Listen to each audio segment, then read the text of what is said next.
tem benefício do álcool, né? Então, na cardiologia hoje, o álcool já não é tão indicado como era antigamente, né? Indicado não, a gente não dá para indicar álcool, né? Não tem, isso aí não existe. Mas em geral, quando a conversa era, eu tomo uma tacinha de vinho, faz mal? Não, não faz. Agora não, a gente tem que parar de beber. Essa é a indicação do cardiologista atual em 2022. Como é que é a questão do álcool para o gastrointestinal, doutor Bruno?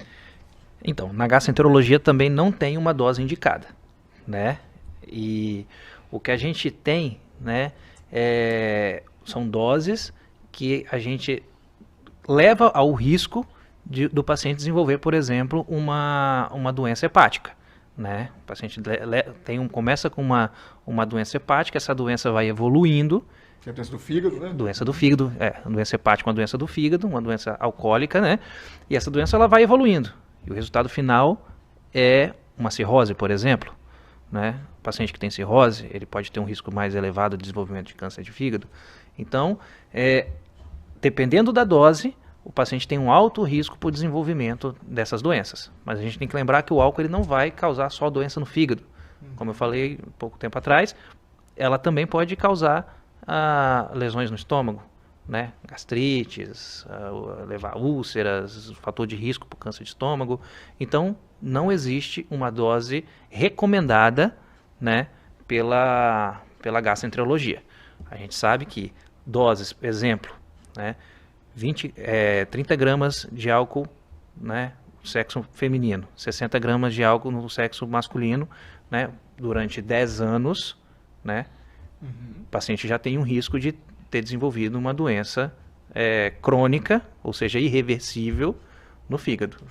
Certo? Importante. E isso daí, quanto mais se prolonga, mais ela tende a evoluir a doença. Né? Só para ficar, por exemplo, o que são 30 gramas? Né? 200 ml de chopp tem 10 gramas. Um chopinho de 10 gramas. 10 gramas de álcool. Então, tem que lembrar que é uma droga, né? Uma droga legalizada, mas que tem problemas, né? Principalmente social e etc. Na urologia, o álcool é fator de risco? É fator de risco. Ele, geralmente, a pessoa que utiliza álcool em grande quantidade, utiliza outros, acaba fumando também, e o cigarro é altamente responsável, pelo menos pelo câncer de bexiga, principalmente.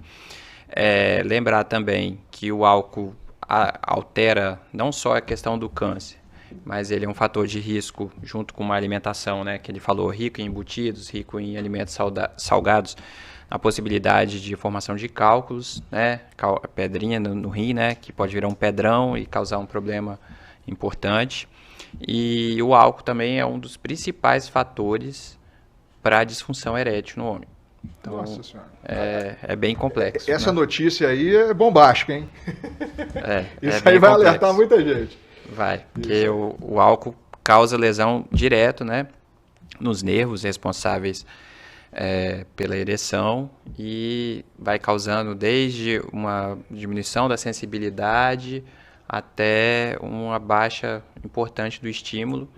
E esse paciente acaba evoluindo até com um problema de ereção, uma impotência, né, para ficar mais tranquilo de entender, irreversível. Entendi. Nossa senhora, tomar cuidado aí com o etilismo, hein, o alcoolismo, né? E doutor Guilherme, vamos falar um pouco então, dando seguimento aqui ao Novembro Azul. Uhum. Então, nós já dissemos que não tem fator de risco, então não tem sintomas, né? Então, um paciente de 50 anos vai ao seu consultório e você detecta, você fez o diagnóstico de câncer de próstata. Qual que é o próximo passo? Né? Bom, primeiro a gente faz uma suspeita do diagnóstico, a gente confirma apenas com a biópsia. Então, esse paciente que tem o exame de sangue alterado, que é o PSA, ou o toque alterado, ou os dois alterados, a gente parte para a biópsia para confirmar a doença, né? Que a biópsia seria o ato de retirar fragmentos da próstata. Isso a gente pode fazer em clínica ou em hospital, o paciente não fica internado, a gente faz sob sedação. E aí esse material é levado para análise para confirmar mesmo se esse tecido que foi retirado é realmente maligno e saber qual é o grau dessa doença. Baseado nisso, A gente parte para as